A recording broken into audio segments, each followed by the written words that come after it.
Bonjour à tous. Cette semaine, nous voyageons sur des airs de Malouf, direction Tunisie.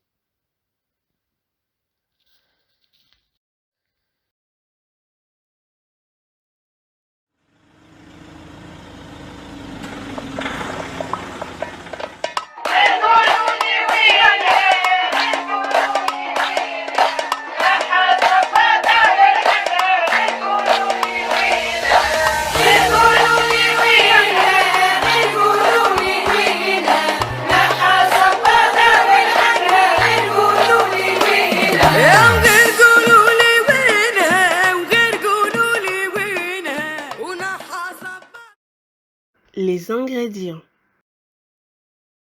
Nous allons aujourd'hui préparer un couscous tunisien à la viande d'agneau. Pour cela, il nous faut un gigot d'agneau, de la tomate concentrée, de la harissa, du piment vert, une courgette, des pommes de terre, des oignons, des carottes, des pois chiches.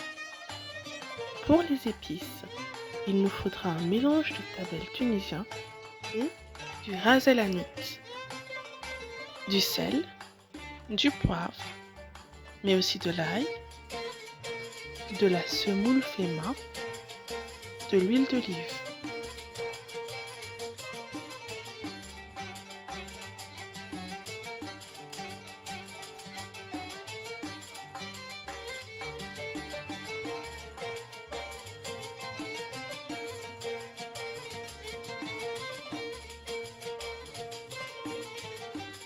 La préparation.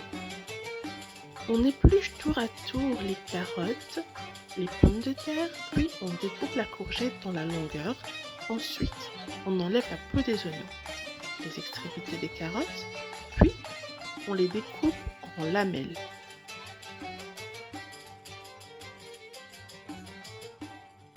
Après avoir mis les légumes dans un saladier contenant de l'eau pour préserver leur fraîcheur, nous allons préparer la viande.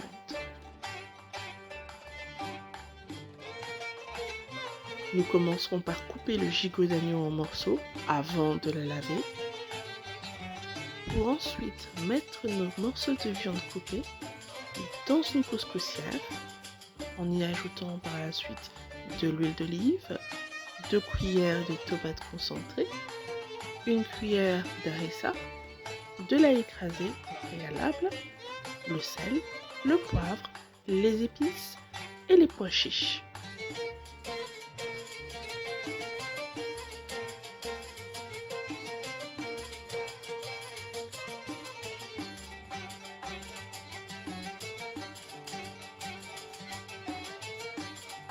Nous allons maintenant mettre notre casserole au feu. Un feu que je précise est assez élevé. Puis, à l'aide d'une cuillère, on mélange le tout. Lorsque l'on voit que notre viande commence à cuire, on va faire bouillir de l'eau dans une autre casserole. Puis, on va verser cette eau petit à petit dans la couscoussière. Après cette étape, nous allons refermer la couscoussière et diminuer l'intensité du feu.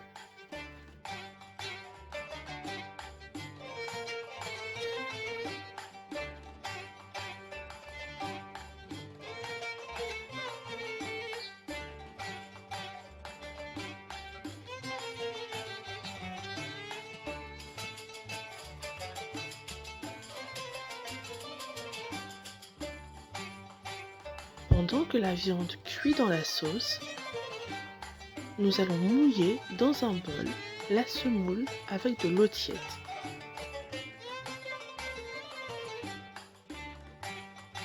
Y ajouter de l'huile d'olive. Ensuite, l'arroser d'une cuillère à soupe de sel, puis mélanger le tout.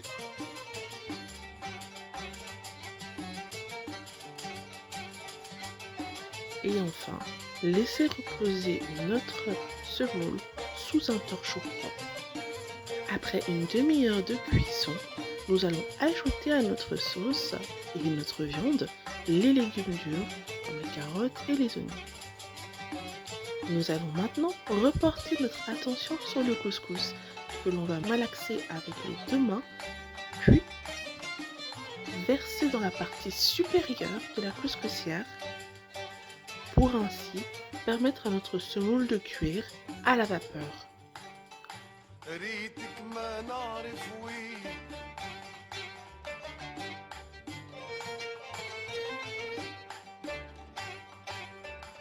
Entre-temps, nous allons ajouter à notre sauce les pommes de terre et les courgettes, puis remettre encore une fois la partie supérieure de la couscoussière.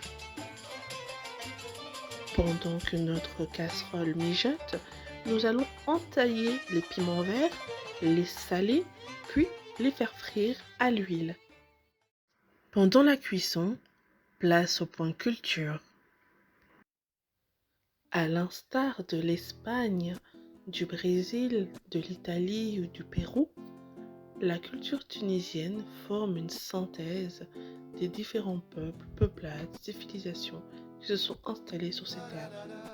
De cet héritage culturel métissé, en découle une diversité culinaire riche et une myriade de spécialités variant selon les régions et les groupes ethniques. La cuisine tunisienne est différente de ses sœurs d'Afrique du Nord. On y trouve pléthore de salades, de soupes, en passant par des plats de pâtes et de couscous. La consommation de céréales aromatisées est répandue dans différentes régions, d'où la multitude de recettes à base de céréales. Même si l'aliment le plus consommé est le couscous, la grande production locale de blé sert à confectionner les pâtes qui sont très appréciées. En parlant de couscous, les couscous tunisiens se déclinent de manière végétarienne, avec du poisson, avec du lait accompagné de vin d'agneau et de romarin. Il se décline aussi en couscous de boyaux et de tripes farcies, au couscous donc de pulpe et de calamar farcis aussi, accompagné de légumes dont les principaux sont les pommes de terre, la tomate, la carotte et les courges. Autre mets très important dans la cuisine tunisienne, le pain. Il fait partie intégrante du quotidien culinaire des Tunisiens, qui en consomment plusieurs variétés, comme le kbos talian, dit pain italien, qui est un pain blanc brillé avec beaucoup de mie, le pain fait maison comme le pain de semoule ou le pain tabouna, le pain rustique traditionnel autrefois largement consommé dans le sud tunisien et cuit dans des fours appelés tabouna, construits en terre mêlée à l'argile. Mais il y a aussi la kesra, qui est une sorte de pita sans levure, préparée quotidiennement par les paysans. Le pain est l'accompagnement par excellence des salades, soupes, ragoûts. Il se consomme aussi sous forme de sandwich. Nous citerons par exemple le chapati tunisien, un sandwich garni et grillé.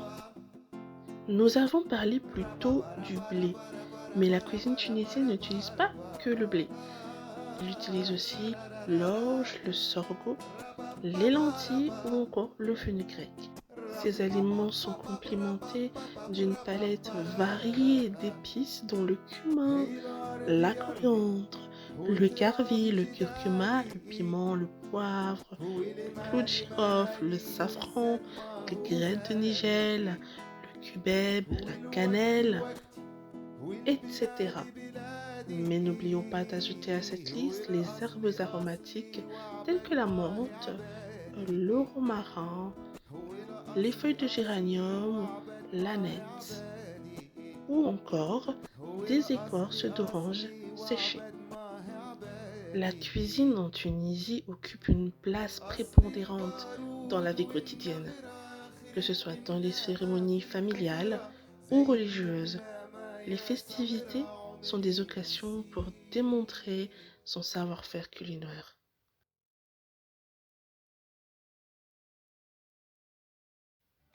Lorsque notre couscous est cuit, nous allons le mettre dans un bol et les laisser le temps que notre sauce cuise.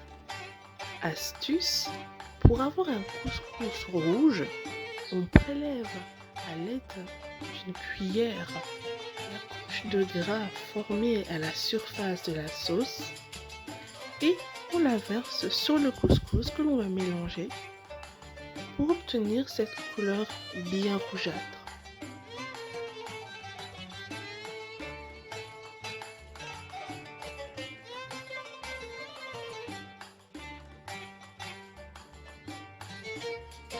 On rajoute ensuite le reste de la sauce sur le couscous.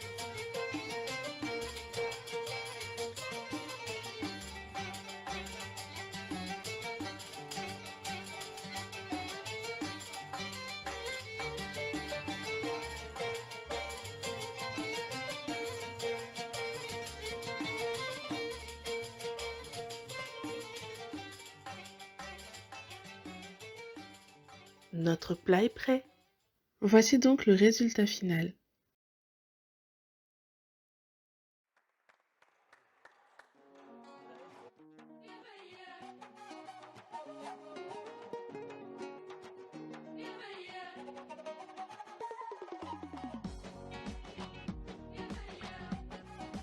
Bon appétit!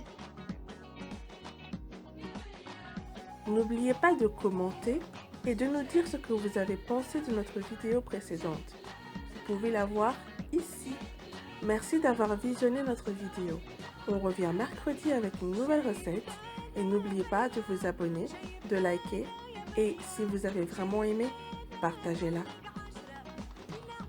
On se retrouve sur Instagram pour découvrir d'autres thèmes et n'oubliez pas, restez cultivés.